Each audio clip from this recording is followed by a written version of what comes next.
Good evening. I'm Jason Chaffetz in for Laura Ingram, and this is the Ingram Angle from Washington. It's great to be back again tonight. We have a fantastic lineup of stories for you. President Trump is drawing a line in the sand during his holiday vacation in Florida, telling Democrats what they're going to have to give up to get any deal on DACA. Plus, Sheriff David Clark will be here to tell us why the left needs to admit the president is actually helping minorities. Also, judges in Oregon make another controversial ruling in a case that pits a baker's religious liberties against a lesbian couple who wanted a wedding cake. And a major buzzkill from BuzzFeed, the fallout after an apparent attempt at humor falls flat over an article called, quote, 37 Things White People Need to Stop Ruining in 2018, end quote. Well, let's start with the president practicing the art of the deal even while on vacation. He gave Democrats his bottom line for any DACA deal on amnesty for the illegal immigrants called Dreamers. The president tweeted today, quote, the Democrats have been told and fully understand that there can be no DACA without the desperately needed wall at the southern border and an end to the horrible chain migration and ridiculous lottery systems of immigration, etc. We must protect our country at all costs. Can the president get the Democrats to yes, and will his own base accept amnesty? Let's discuss that with Fox News contributor Steve Cortez, a former Trump campaign operative and spokesman for the Hispanic 100, and Stephen Mulroy, a law professor at the University of Memphis and a former federal prosecutor.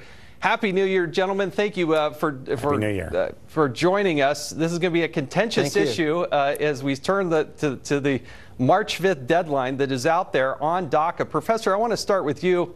You know, my concern is that Democrats, they like the issue. They just don't actually want to solve it. They always say, oh, we need comprehensive. We need to do all these things. The president's ask is pretty simple. Let's build a wall. Something that Democrats have supported in the past.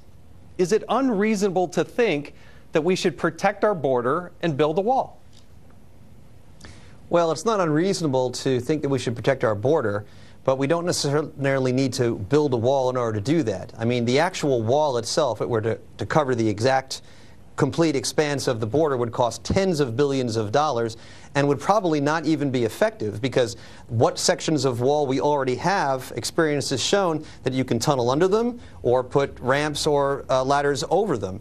So if you're going to be spending tens of billions of dollars on a wall that actually won't work and will simply alienate relations with Mexico, why not use that money in a better way by increasing border security agents and doing economic development in Mexico to reduce the demand for illegal immigration, increase guest worker programs? There are a lot more efficient, efficacious ways of tackling this problem that would not alienate Mexico, would actually work, and would be a better use of our tax dollars. Well, Steve Cortez, the president's going to get his wall, isn't he? He's going to get the $1.8 billion that he wanted. And I don't know how he could settle for anything less. As President Obama said, elections have consequences, right? And this is one of the things the president promised he was going to do.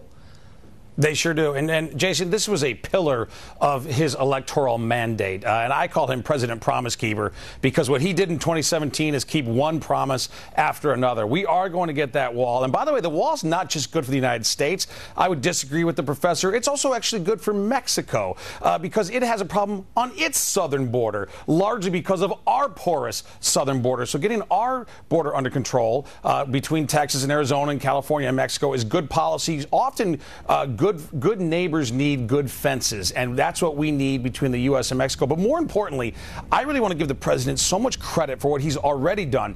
Even before the big, beautiful wall goes up, illegal crossings have plunged under this president. Why? Because of clear-eyed rhetoric and better enforcement. And don't take my word for it, by the way. The director of ICE, Tom Homan, said that this president has done more for border security than the 6 previous presidents combined. So he is already enhancing our economic and national security by securing our borders. Now, Professor, you got to admit that the numbers are reflective on the reduction of the border crossing, but they're still happening. What do you attribute the lower crossing rate to be, other than the election of Donald Trump?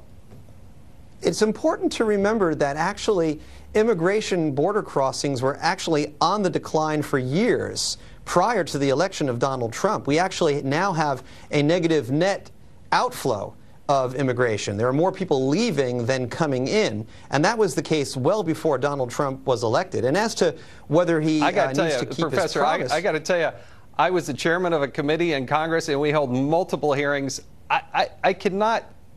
I would love to see those numbers where you think that we were actually on the decline with President Obama. I mean, asylum seekers, others that were coming across this border were much higher than they are today.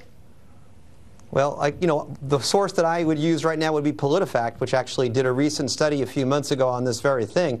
But as to the politics of it, let's also remember that President Trump had previously agreed with Chuck Schumer and Nancy Pelosi to give them DACA reform in exchange for beefed up border security without the wall. Why would it make sense for them to now negotiate against themselves and go backwards as part of the negotiations between the White House and Capitol Hill? But, Professor, you'd be okay if it's not necessarily a physical wall, but if it went to border security. I would probably personally disagree with you that economic development in northern Mexico is, I don't know why the Americans have to pay for that. But what else? So you'd be okay, right, Professor, if it was not just a wall, but border security, and the definition of that we might want to haggle about, correct? Right. Well, I think that actually increased border security and increased guest worker program would be a more efficient use of our tax dollars than actually building a wall, which I think will be way more expensive than we expect because of the land rights that we would have to buy through eminent domain and the fact that it's not really very effective.